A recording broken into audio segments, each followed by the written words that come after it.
पंतप्रधान नरेंद्र मोदी 4 दिवसीय ब्रिटन आणि मालदीवच्या दौऱ्यावर, तर दोन्ही देशांसोबतचे संबंध आणखी दृढ होतील, मोदींना विश्वास. भाजपचे प्रदेशाध्यक्ष रवींद्र चव्हाण आणि उद्योग मंत्री उदय सामंत यांची काल मुंबईत बैठक संपन्न. स्थानिक स्वराज्य संस्थांच्या आगामी निवडणुकांसंदर्भात या बैठकीत चर्चा. यवतमाळ जिल्हा परिषदेच्या माजी उपाध्यक्ष ययाती नाईक यांचा भाजपात प्रवेश. पक्ष अधिक मजबूत करणार, ययाती नाईकांची पक्षप्रवेशानंतर प्रतिक्रिया. रायगडच्या लोणारेमधील डॉक्टर बाबासाहेब आंबेडकर तंत्रविज्ञान निकेतन विद्यालयामध्ये आर्थिक घोटाळा, 128 विद्यार्थ्यांची फसवणूक झाल्याची माहिती. राज्यात मुलींच्या वसतिगृहात महिला सुरक्षा रक्षक नेमण्याचा निर्णय कागदावरच, राज्यातील अनेक मुलींच्या वसतिगृहात महिला सुरक्षा रक्षकच नाहीत. बुलेट ट्रेन प्रकल्प 2029च्या अखेरपर्यंत पूर्ण होण्याची अपेक्षा, रेल्वे मंत्री अश्विनी वैष्णव यांची माहिती. महाराष्ट्रामध्ये 91,429 हेक्टरवरील पिकांचं नुकसान, मुसळधार आणि अवकाळी पावसामुळे पिकांचं प्रचंड नुकसान.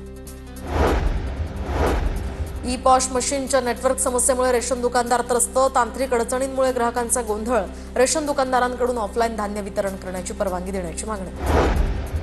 एसटीच्या दरवाढीचा गणेश भक्तांना मोठा फटका बसणार, एसटीच्या गट आरक्षणाच्या रकमेत थेट 30% वाढ, एसटी महामंडळाचा तोटा कमी करण्याचा निर्णय. दरम्यान कोकणवासीय नाराज होण्याचीही शक्यता.